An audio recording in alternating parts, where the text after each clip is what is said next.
Okay, part 2, where Smackdown shows us everything that is good about wrestling.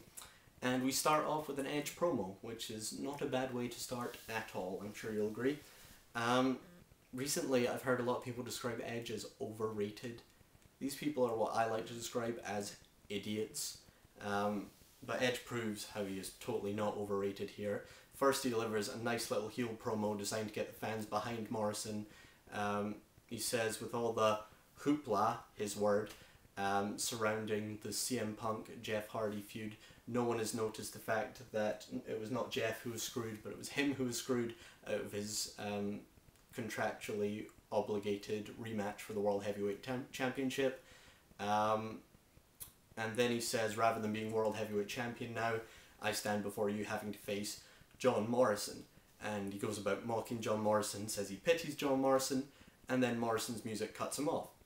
And, you know, this seems like the perfect opportunity for Morrison to make his name for himself on the mic, but he doesn't really do it, you know.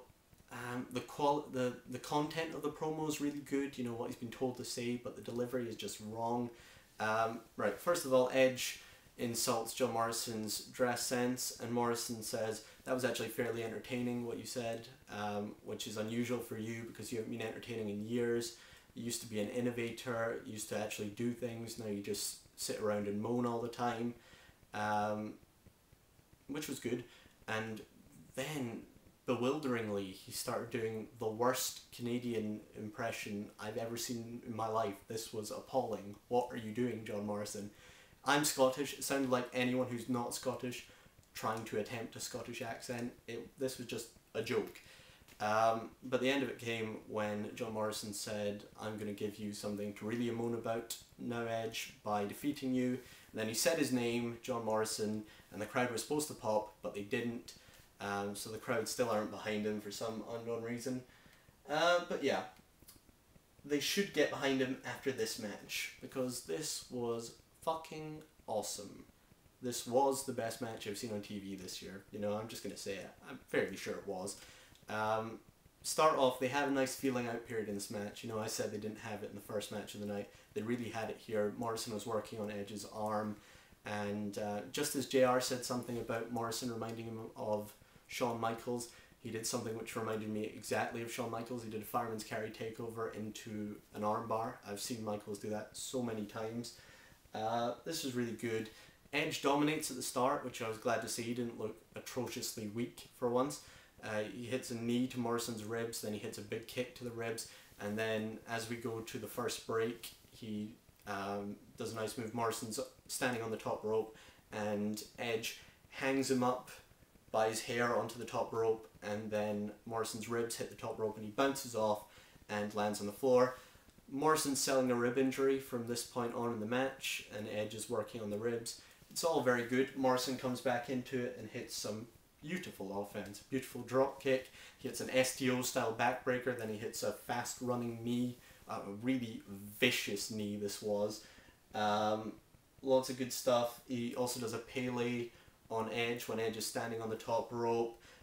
He does a baseball slide to the outside, Edge catches him, he does a head scissors. There's just so much. At one point he goes for the chuck kick, Edge puts him in the sharpshooter, he reaches for the ropes. He goes for Starship Pain, he gets crouched on the top rope, falls down into the Tree of Woe position, Edge goes for a spear to the corner, Morrison drags himself up and then comes out into a pinning combination and then gets pushed from the pinning combination into the ring post. This match was just glorious. It was beautiful. It was sequence after sequence of fantastic stuff. Eventually Edge gets hit with the chuck kick for a 2 count. Edge reverses the Moonlight Drive into a beautiful, sickening execution for a 2 count.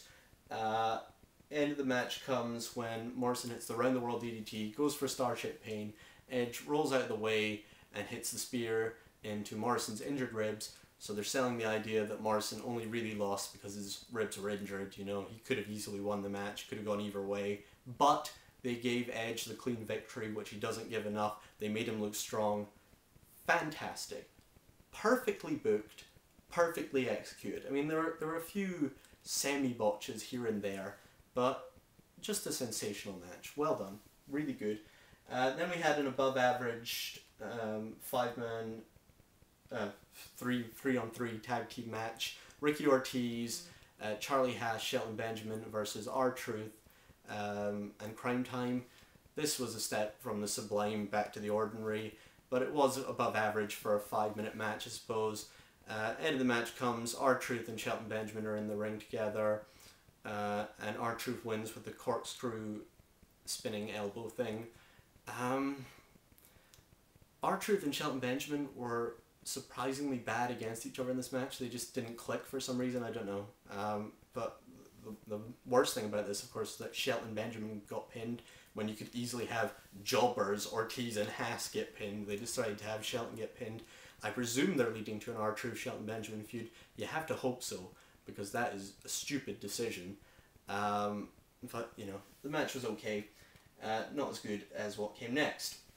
Rey Mysterio comes out to deliver a promo. He's not the best at the promo, but he does okay here, and Jericho helps him along, of course.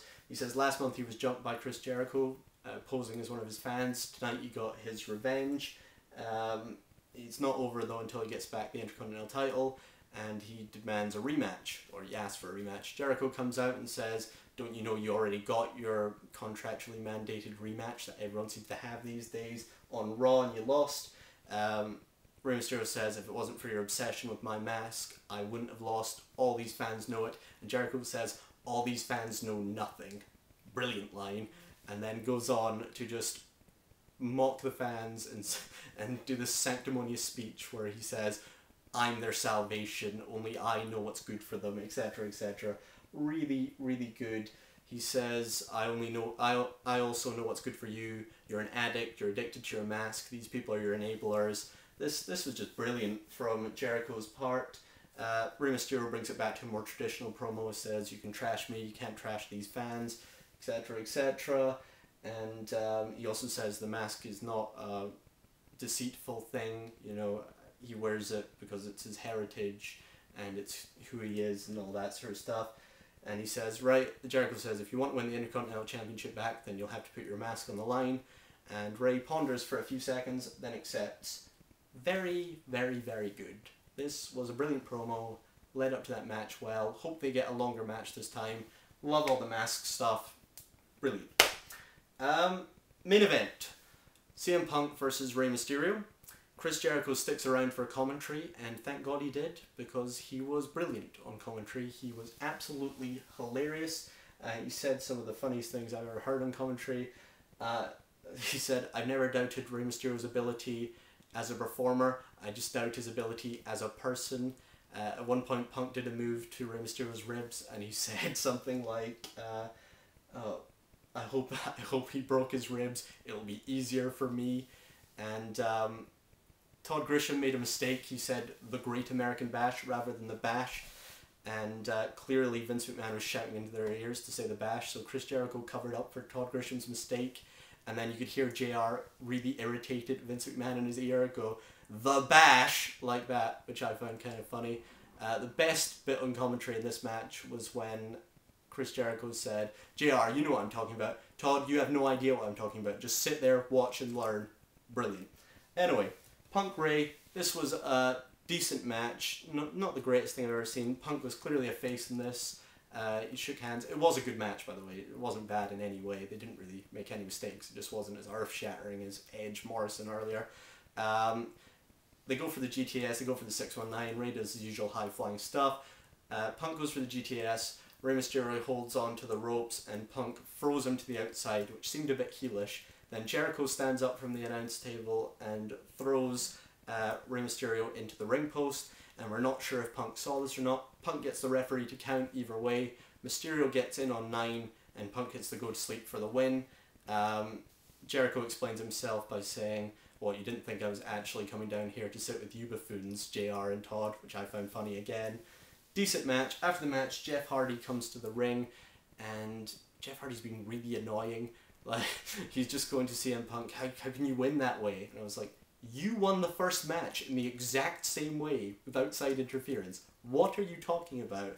But I like the way they're booking it. I like the fact that Punk is being totally reasonable and it's actually Jeff who's being a bit ridiculous. But the crowd are still on Jeff's side, obviously. I think that all works. Anyway, I'm out of time. Tell me what you think about SmackDown. Comment, rate, subscribe if you wish. Okay,